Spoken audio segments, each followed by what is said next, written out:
So I guess it could be traced all the way back to my college years as an undergrad. I was a biology major at Campbell University in North Carolina.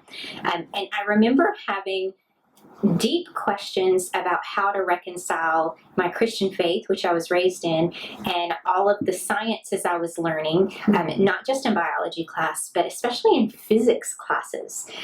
And I started having questions that I didn't even really know how to articulate.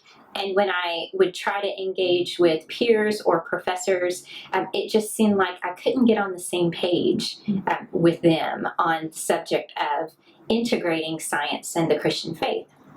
So fast forward a little bit, after my graduation, I went to work in the secular workplace in a research lab. So I was surrounded by lots of scientists, of course, many of whom did not share my worldview. And interestingly enough, when the conversations would start happening about big issues, about religion and how we reconcile certain claims of Christianity with cutting edge science, I found that I was more and more compelled to dig and have better answers for the kinds of challenges that I would hear tossed out against the Christian faith.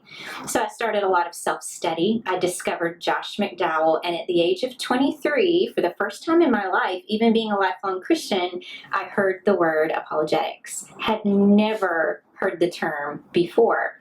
So I was just insatiable at that point, wanting to know everything I could about defending the Christian faith in general, but more specifically, how do we reconcile science and Christian theology?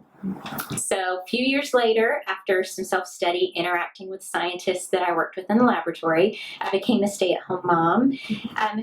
Little hiatus there, of course, when you're up to your neck with infanthood and toddlerhood. There's not a lot that happens for the mommy brain during those phases. But I started getting back into my love of theology and apologetics and science and religion, and started looking around for opportunities to formally continue my education. So that's what brought me to the Science and Religion program at Biola.